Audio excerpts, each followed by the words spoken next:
الحمدللہ رب العالمین والصلاة والسلام علی حبیبہ محمد وآلہ وصحبہ اجمعین۔ اعوذ باللہ من الشیطان الرجیم، بسم اللہ الرحمن الرحیم۔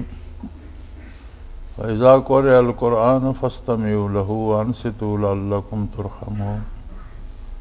اللہم سبحانک لا علم لنا الا ما علمتنا انک انت العلیم الحکیم۔ مولا یا صلی وسلم دائما ابدا علی حبیبک من زانت بہ الاسر۔ اللہ کریم کا احسان ہے کہ اس نے رمضان المبارک نصیب فرمایا، پھر مزید احسان فرمایا کہ اپنے خوش نصیب بندوں کو اعتکاف کی سعادت بخشی، اور رمضان المبارک کی برکات کے ساتھ ساتھ اعتکاف کی نعمتیں بھی شامل ہوئیں۔ پھر اس نے 30 پارے قرآن کریم نماز میں کھڑے ہو کر سننے کی توفیق عطا کی۔ قرآن کی تلاوت سنت ہے اور قرآن کا سننا فرض ہے۔ اللہ کریم نے ارشاد فرمایا جب قرآن پڑھا جا رہا ہو فَاسْتَمِعُوا لَهُ وَأَنصِتُوا، قرآن کریم کو پوری توجہ اور انہماک سے سنو اور خاموش رہو۔ پورے ادب، پورے اہتمام، پوری توجہ سے سننا فرض ہے۔ اس لیے علماء حق کا ارشاد ہے کہ یہ جو شبینہ کیے جاتے ہیں اور ختم کیے جاتے ہیں، ان میں قرآن سپیکروں پہ اور بلند آواز میں نہ پڑھا جائے، کہ جہاں تک آواز جاتی ہے وہ لوگ سارے اس کے مکلف ہوتے ہیں کہ بات نہ کریں، کوئی کام نہ کریں، خاموشی سے متوجہ ہو کر قرآن سنیں، جبکہ اب پورے کا پورا محلہ یا پورا کا پورا گاؤں ایسا نہیں کر سکتا۔ تو شبینہ کرنا تو اچھی بات ہے، لیکن اس میں قاعدہ یہ ہونا چاہیے کہ بغیر سپیکر کے یا ایسے سپیکر مائک ہوں جو مسجد کے اندر سنائی دیں، تو جو بھی آئے وہ باوضو آئے، مسجد میں بیٹھے آرام سے توجہ سے سنے، اور نہ بیٹھ سکے تو چلا جائے، تو جتنی دیر وہ بیٹھے استفادہ بھی کرے اور اللہ کے حکم کی اطاعت بھی۔ تو ہم لوگ چونکہ ہر کام کو دنیاوی شہرت کا سبب بنانا چاہتے ہوتے ہیں، اس لیے ہم اسے لاؤڈ سپیکر لگا کر یہ ثابت کرنا چاہتے ہوتے ہیں کہ میں شبینہ کرا رہا ہوں یا ہم شبینہ پڑھ رہے ہیں، جس میں جتنے لوگ اس کی خلاف ورزی کرتے ہیں مجبور ہوتے ہیں، کام کاج کرنا ہوتا ہے، باتیں کرنا ہوتی ہیں، آنا جانا ہوتا ہے، تو ایک الگ اپنا ان کا شور و غل کا سلسلہ جاری رہتا ہے، تو اس کا وبال کرنے والے کے سر آتا ہے کہ اسے یہ حق نہیں ہے کہ جس چیز کے لوگ مکلف نہیں ہیں انہیں اس تکلیف میں مبتلا کر۔ یہ بھی غلط العام ہے کہ قرآن ختم ہو گیا۔ مسلمان کی زندگی میں قرآن ختم نہیں ہوتا۔ آپ نے آج بھی دیکھا اور کئی جگہ آپ نے ختم قرآن سنے ہوں گے، تو ہمیشہ قرآن حکیم کو والناس تک پہنچ کر پھر الف لام میم سے سورۃ فاتحہ سے شروع ہو جاتے ہیں، اور کم از کم ایک رکوع پڑھ کر ختم کرتے ہیں، یعنی قرآن ختم نہیں ہوا، قرآن شروع ہو گیا۔ مومن کی زندگی میں کوئی ایسا لمحہ نہیں آتا جہاں تلاوت ختم ہو جائے۔ یہ تو ایک غلط العام لفظ ہے اور اس کا ایک رواج ہو گیا کہ ختم ہو گیا۔ وہ ختم نہیں ہوتا بلکہ وہ شروع ہو جاتا ہے، والناس پر پہنچ کر پھر الف لام میم سے سورہ فاتحہ سے الف لام میم سے کم از کم ایک رکوع پڑھا جاتا ہے، اور یہی حفاظ کا قدیم سے یہی طریق ہے اور انشاءاللہ یہی رہے گا۔ کہ قرآن حکیم کو کبھی والناس پہ بس نہیں کرتے، بلکہ پھر سے شروع کر کے خواہ ایک رکوع پڑھیں، چند آیات پڑھیں، بعض احباب سورہ بقرہ کی ابتدائی رکوع اور آخری رکوع بھی پڑھتے ہیں، جیسے ہم نے آخری رکوع صلاۃ الوتر میں پڑھ لیا۔ تو اہتمام یہ کیا جاتا ہے کہ اس طرح سے قرآن حکیم کو شروع کر دیا جائے۔ مومن کی زندگی اور قرآن کریم کا ایک لازوال رشتہ ہے۔ قرآن حکیم میں دونوں باتیں موجود ہیں، اخذ فیوزات و برکات بھی، قرب الہی بھی، عبادت کا ثواب بھی، عبادت کا اجر بھی، اور دار دنیا میں عمل کے میدان میں رہنمائی بھی۔ یعنی تلاوت قرآن بیک وقت دونوں کام کرتی ہے، اللہ کی طرف متوجہ بھی کرتی ہے، وصول اللہ کا سبب بھی ہے، قرب الہی بھی نصیب ہوتا ہے، اور دنیاوی زندگی کے تمام امور کی رہنمائی بھی فرماتی ہے کہ کتاب ہدایت ہے۔ اور ہدایت سے مراد ہے کسی بھی کام کو کرنے کا صحیح ترین طریقہ، وہ کام دنیا کا ہے، آخرت کا ہے، وہ کام عبادات کا ہے یا معاملات کا ہے، اسے کرنے کا جو طریقہ صحیح ترین ہوگا وہ ہدایت کہلائے گا۔ تو قرآن کریم سے متنوع فوائد جو ہیں وہ حاصل ہوتے ہیں۔ قرآن کریم صفائے قلب کا بھی سبب ہے، اور ہمیشہ قرآن کو بھی ذکر کہا گیا ہے، اور آپ نے دیکھا حضور علیہ السلام کا ارشاد ہے کہ ہر چیز جب اسے زنگ لگتا ہے یا میلی ہوتی ہے تو اس کے لیے پالش ہوتی ہے، لِكُلِّ شَيْءٍ ثَقَالَةٌ، ہر چیز کے لیے ایک پالش ہوتی ہے، جب وہ ذرا میلی ہوتی ہے یا اسے زنگ لگتا ہے تو اس پالش سے اسے صاف کیا جاتا ہے۔ وَثِقَالَةُ الْقُلُوبِ ذِكْرُ اللَّهِ، دلوں کی پالش اللہ کا ذکر ہے۔ قرآن حکیم بہترین ذکر بھی ہے، اِنَّا نَحْنُ نَزَّلْنَا الذِّكْرَ وَإِنَّا لَهُ لَحَافِظُونَ۔ اللہ کریم نے بھی اسے ذکر فرمایا کہ اس میں اللہ سے تعلق بھی ہے، اللہ کی یاد بھی ہے، اللہ کے احکام و فرامین اور اوامر و نواہی بھی ہیں، تو اس میں ہمہ جہت برکات ہی برکات ہے۔ تو ہمیشہ میل ختم ہوا کرتا ہے، زنگ ختم ہوا کرتا ہے۔ یہ آپ نے کبھی نہیں سنا ہوگا کہ کسی نے کہا پالش ختم ہو گئی، پالش ہمیشہ دستیاب رہتی ہے، میل ختم ہوتا ہے، زنگ ختم ہوتا ہے۔ تو ایک لفظ رواج پکڑ گیا، یہ غلط العام ہے، قرآن ختم ہو گیا، نہیں، قرآن کریم کو پڑھنے کی، سننے کی سعادت نصیب ہوئی، ختم نہیں ہوا، پھر سے شروع ہو گیا۔ پھر یہ ساری نعمتیں اللہ کریم یکجا فرما دے، رمضان کی سعادت بھی بخشے، تو آخری عشرہ اور اس کی طاق راتیں بھی نصیب ہوں، جنہی میں سے ایک رات لیلۃ القدر ہے جو خیر من الف شہر ہے، اور آخر کی طاق راتوں میں سے کوئی ایک رات بھی ہو سکتی ہے، وہ بھی نصیب ہو۔ قرآن کریم کی تلاوت بحالت نماز سننا نصیب ہو، جو سب سے بہترین حالت ہے تلاوت کرنے کی بھی اور تلاوت سننے کی بھی۔ بزرگان دین کا معمول رہا ہے کہ اکثر وہ نوافل میں قرآن حکیم سنایا کرتے تھے۔ تراویح تو چونکہ صرف رمضان میں ہوتی ہے، تو غیر رمضان میں بزرگان دین تہجد میں، نوافل میں قرآن کریم سنایا کرتے تھے۔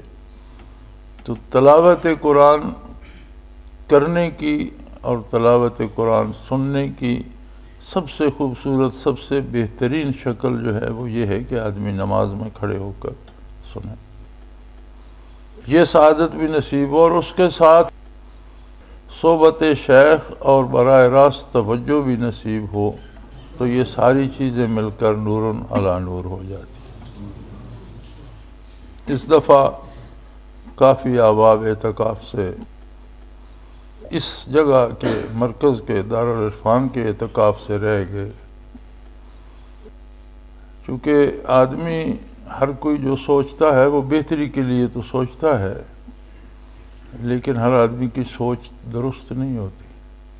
کسی ساتھی نے کہہ دیا کہ جہاں جہاں ہو وہیں اعتکاف بیٹھ جاؤ اور وہیں کام کرو۔ کام کرنے کا اور کام کی تیاری کرنے کا الگ الگ موسم ہوتا ہے۔ اب بجائی کا موسم ہے اور آپ کسی کو درانتیہ دے کر بھیج دیں کہ جاؤ گندم کاٹ کے لے آؤ، تو کیا کاٹ کے لائے گا؟ آج کاٹنے کا موسم نہیں ہے، آج بجائی کا موسم ہے۔ آپ اسے ہل چلانے کو دیں، ٹریکٹر دیں، بیل دیں، کھاد دیں، بیج دیں، اسے کہیں زمین تیار کرو اور کاشت کرو، کیونکہ آج موسم برداشت کا نہیں ہے۔ جب فصل ہوگی تو برداشت کا موسم ہوگا۔ تو یہ سالانہ اجتماع ہو یا ماہانہ اجتماعات ہوں یا پھر رمضان المبارک کا اعتکاف ہو، تو یہ موسم اپنی اصلاح اور اپنے دل میں انوارات و برکات سمیٹنے کا اور اسباق یاد کرنے کا اور برکات کے حصول کا ہے۔ آپ کہیں بھی بیٹھ جائیں، اعتکاف سنت تو ادا ہو جائے گا، ذکر کی نعمت بھی نصیب ہو جائے گی، لیکن جو نعمت یہاں مرکز میں آ کر جس انداز سے نصیب ہوگی، دور بیٹھ کر اس انداز سے نصیب نہیں ہوگی۔ محاورہ ہے ایک کہ سگے حضوری بے از ملک دوری، حضوری میں رہنے والا کتا بھی دور رہنے والے فرشتے سے زیادہ فائدہ اٹھا لے۔ دور رہنے والا اگر فرشتہ بھی ہو، بہت نیک سیرت بھی ہو، اور پاس کوئی بدکار بھی بیٹھ جائے، تو یہ اس سے زیادہ سدھر جاتا ہے اور اس سے زیادہ برکات حاصل کر لیتا ہے۔ مجھے تو خیال نہیں کہ ایسے کہیں المرشد میں چھپ گیا، جس سے بھی چھپا اس نے تو خلوص نیت سے کہا ہوگا، لیکن خلوص نیت سے بھی از خود کوئی فیصلہ کرنا تصوف میں درست نہیں ہے، جب تک شیخ سے پوچھ نہ لیا جائے۔ اور یاد رکھیں، شیخ سے پوچھنے کا بھی ایک سلیقہ ہوتا ہے۔ مجھے یاد ہے کہ دوست آتے تھے، حضرت جی کسی اور کام میں مصروف ہیں، کہیں لگے ہوئے ہیں، جلدی جلدی آئے، ایک کاغذ نکالا، حضرت یہ بڑا اچھا کام ہے، یہ ایسے ہونا چاہیے۔ وہ اپنے کام میں کہہ دیتے تھے اچھا جی کر لو، بعد میں جب وہ کام ہوتا تو بڑے پریشان ہوتے اور کہتے یار میرے ساتھ تو انہوں نے تماشا کر دیا، مجھے سمجھنے کا موقع نہیں۔ آپ نے دیکھا دفتری زندگی میں جو ہوشیار لوگ ہوتے ہیں نا، وہ جو فائل انہوں نے اپنے مقصد کے لیے یا کسی سے پیسے لیے ہوتے ہیں، اس پہ دستخط کرانے ہوتے ہیں، جب افسر اٹھ کر جانے لگتا ہے، اس کا بیگ شیگ گاڑی میں چلا جاتا ہے، تو سر یہ ایک فائل رہتی تھی، چلتے چلتے یہ کر دیتے، تو وہ چلتے چلتے اس پہ دستخط، اسے نہیں پتہ ہوتا اس میں کیا ہے یا کیا ہے۔ عموماً مشائخ کے ساتھ بھی اسی طرح ہوتا ہے کہ آئے ان کے پاس 50 بندے بیٹھے ہیں، ڈاک دیکھ رہے ہیں، اپنے کام میں لگے ہیں، آپ نے اپنا کاغذ بھی آگے کر دیا، جی یہ بھی ہونا چاہیے، اس پہ بھی گھگی ڈلوا کر لے گئے۔ یہ نہیں ہونا چاہیے، پوری احتیاط سے، پوری تسلی سے اور پورے اہتمام سے پوچھا جانا چاہیے۔ ہر چیز کی قضا ہوتی ہے، فرائض کی بھی قضا ہوتی ہے۔ فرائض گر قضا ہوں پھر ادا ہوں، فرائض گر قضا ہوں پھر ادا ہوں، نگاہوں کی قضائیں کب ادا ہوں۔ وہ جو شرف صحبت ہے اور اس کا جو موسم ہے اور اس کے جو اوقات ہیں، یہ پھر نصیب نہیں ہوتے۔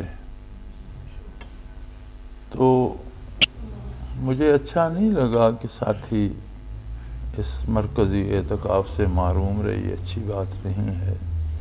10 دنوں میں کیا تیر مار لیں گے، اور مسجد میں ان کی بات کون سنے گا؟ جن مساجد میں وہ اعتکاف بیٹھے، وہاں تو شاید کلمہ پڑھنا بھی لوگوں نے منع کر رکھا ہوگا کہ معتکف کے لیے تو بلند آواز سے کلمہ پڑھنا بھی درست نہیں۔ سنے گا کون ان کی بات اور مانے گا کون؟ یہ موسم تھا ان کے اخذ برکات کا، جیسے میں نے جمعہ کے بیان میں بھی عرض کیا کہ دین کیفیات کا نام ہے، دین برکات نبوت کا نام ہے، دین ان کیفیات کا نام ہے جو ہمارے قلب میں اترتی ہیں۔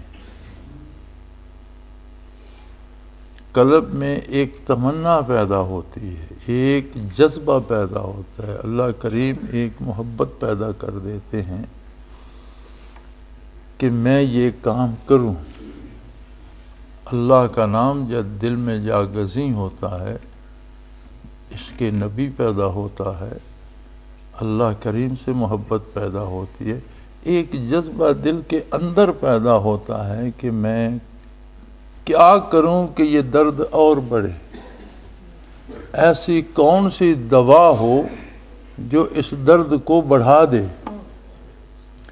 اس میں پھر ایک شوق پیدا ہوتا ہے کہ کوئی مجھے بتائے میں کیا کروں۔ اس وقت کتاب و سنت اس کی رہنمائی کرتی ہے کہ تم یہ کرو، یہ نہ کرو۔ پھر اسے جو جو حکم ملتا جاتا ہے وہ ہر حکم پہ مزید خوش ہوتا جاتا ہے، اس کے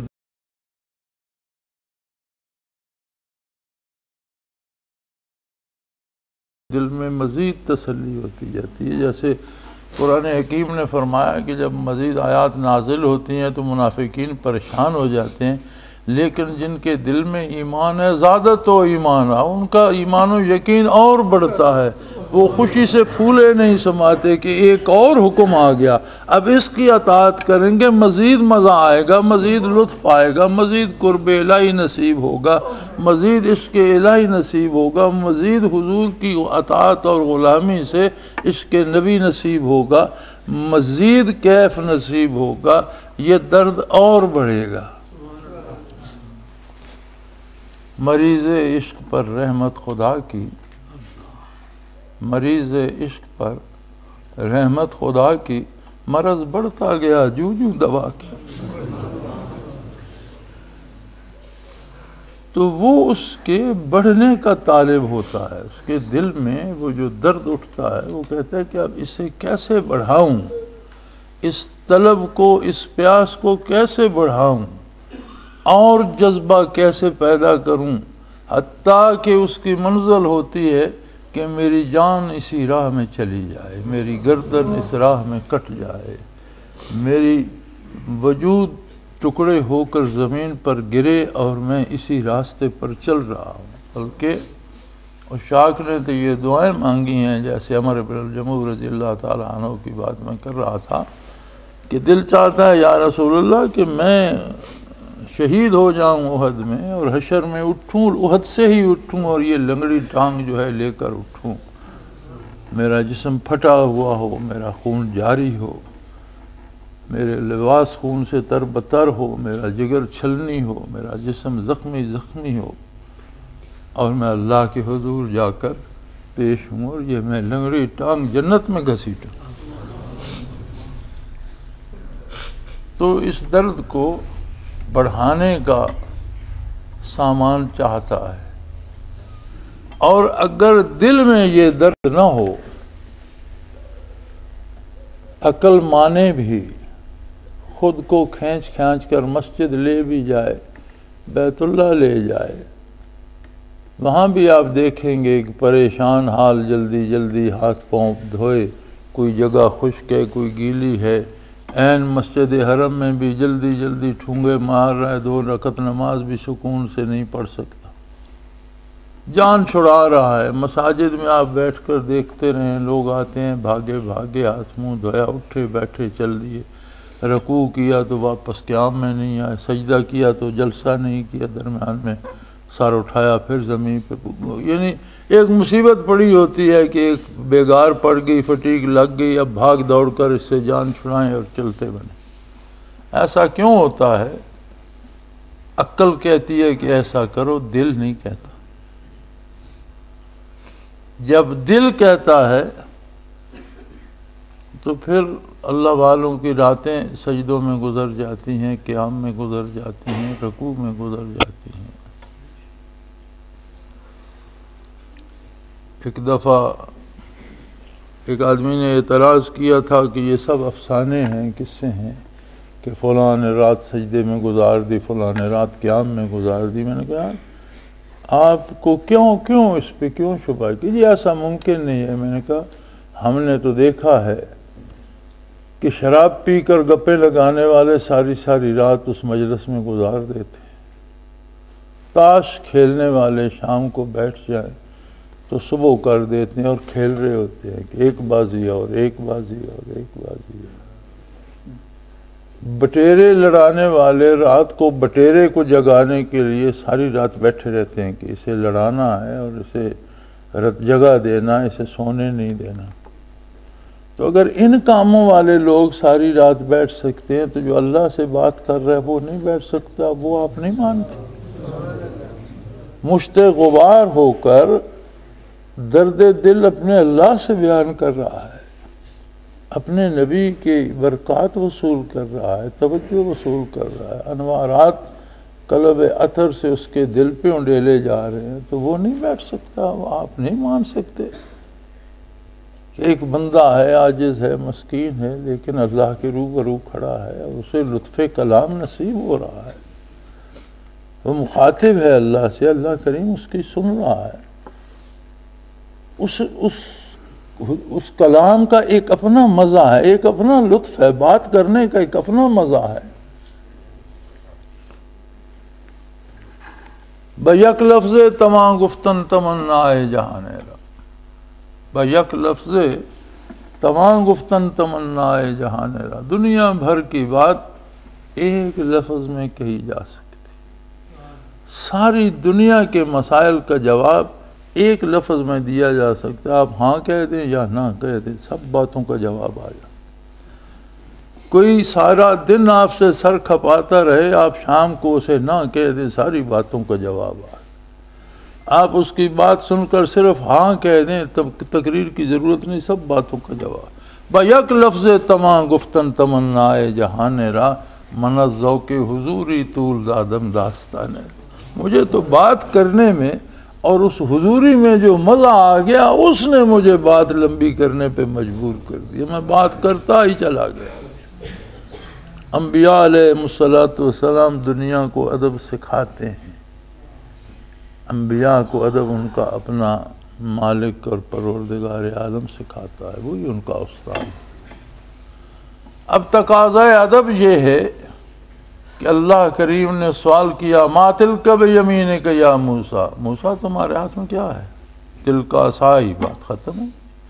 تقاضۂ ادب یہ ہے کہ آپ نے سوال کا جواب دے دیا، اس سے آگے اب آپ زبان نہ چلائیں، اس سے آگے لب نہ ہلائیں، لیکن وہ بات کرتے چلے گئے، تلک عصائی احش بعلی غنمی ولی فیہا معارب اخری، پتہ نہیں انہوں نے کتنی لمبی بات کی، قرآن نے تو مختصر کر دی کہ مجھ میں اس میں میرے لیے اور بھی دوسرے فوائد بھی ہیں۔ اب انہوں نے کون سا فائدہ گنا؟ تو علماء تفسیر اس پہ سوال پیدا کرتے ہیں کہ موسیٰ تو کلیم اللہ تھے، اولی العزم رسول تھے اللہ کے علیہ السلام، تقاضۂ ادب تو یہ تھا کہ بات ہی عصائی پہ ختم ہو جاتی، تو انہوں نے اتنی لمبی بات، وہاں وہی جواب وہ لکھتے ہیں کہ لطف کلام نے موسیٰ جیسے اولو العزم رسول کو بھی مجبور کر دیا کہ وہ داستان لمبی کیے جا رہا ہے بات کا مزہ لینے کے لیے۔ موسیٰ علیہ السلام کو نہیں پتا کہ عصا سے اللہ جانتا ہے جو کام میں لیتا ہوں، اس سے میں بکریاں چراتا ہوں، پتے جھاڑتا ہوں، اس سے کنویں سے ڈول نکالتا ہوں، یہ رات کو روشنی دیتا ہے، یہ بے شمار اس میں معجزات تھے اور بہت سے کام وہ کرتا تھا۔ تو وہ ایک ایک گنتے گئے، کیوں؟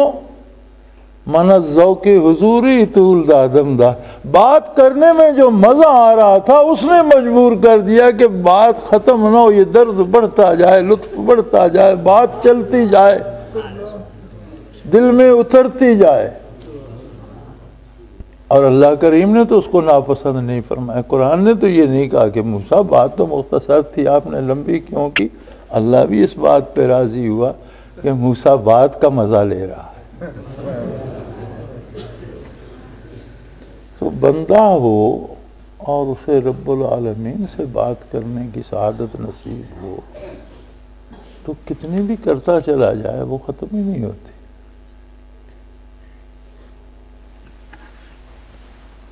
تو یہ ساری چیزیں مل کر ایک جذبہ پیدا کرتی ہیں جو ہمیں عالم آب و گل میں، دار دنیا میں ایک منفرد حیثیت عطا کر دیتا ہے. مورخین لکھتے ہیں کہ صحابہ کرام کا عالم یہ تھا کہ اگر کسی غیر ملک میں ایک صحابی سفیر بن کر گیا ہے، اس پورے ملک کی شہری آبادی میں جہاں اسے کوئی دیکھتا وہ کہتا یہ شخص کوئی مختلف قسم کا ہے، یہ ہم میں سے نہیں ہے جیسے ہم میں، یہ کچھ اور طرح کا ہے.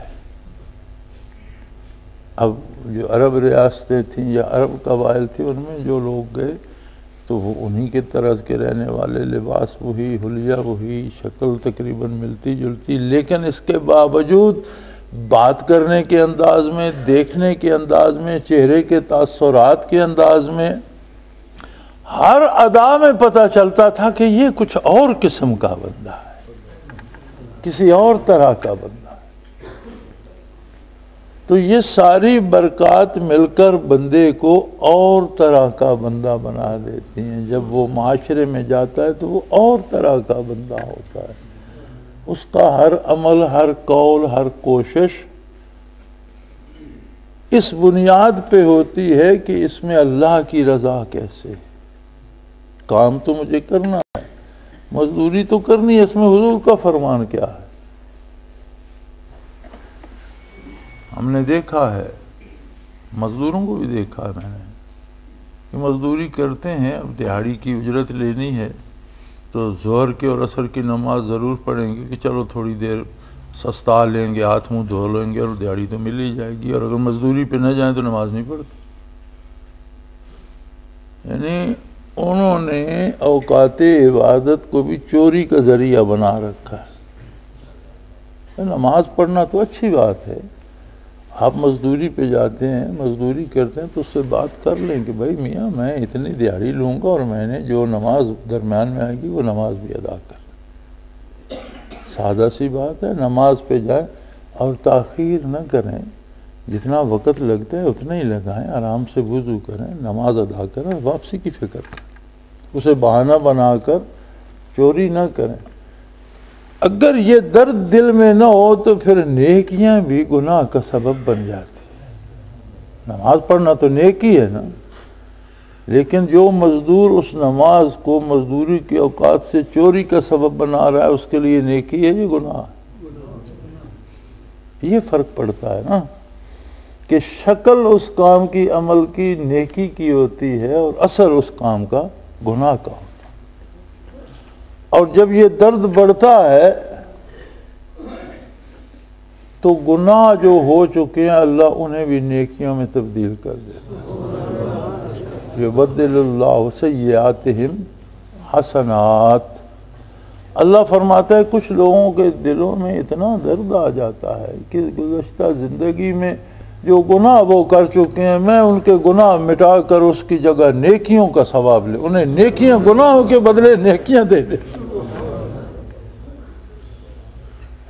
تو یہ موسم جو ہے خصوصاً رمضان المبارک کا اور اعتکاف کا، وہ تو یہ درد سمیٹنے کا موسم. اسی طرح سالانہ اجتماع میں بھی جو کیفیات ہوتی ہیں، جو برکات ہوتی ہیں، وہ اس کے علاوہ نصیب نہیں ہوتی. ماہانہ اجتماعات میں بھی جو ہوتی ہیں، کسی ٹہنی نے کتنا پھل دینا ہے، اس پر کتنے پھول آنے ہیں، اس کا مدار اس بات پر ہے کہ تنے کے ساتھ اس کا رشتہ کتنا ہے. کسی شاخ پر کتنے پتے اگیں گے، کسی شاخ پہ کتنے پھول آئیں گے، کسی شاخ پہ کتنا پھل لگے گا، اس کا مدار اس بات پر ہے کہ تنے کے ساتھ اس کا تعلق کتنا مضبوط ہے، کتنی غذا حاصل کر رہی ہے تنے سے. اس حساب سے کسی ٹہنی کو آدھا کاٹ دیں اس پہ پھل نہیں آئے گا. زندہ بھی رہے گی، ایک حد تک پتے بھی نکل آئیں گے، لیکن اتنی خوراک اسے نہیں پہنچ رہی ہوگی. تو یاد رکھیں قربت شیخ حضوری اور مرکز سے گہرا تعلق، شیخ سے مضبوط تعلق اس کی بنیاد ہے. جتنا اخذ کریں گے اتنا آگے پھل آئے گا. تو ان مواقع کو جانے نہیں دینا چاہیے. اگلے سال خدا جانے کون ہوگا،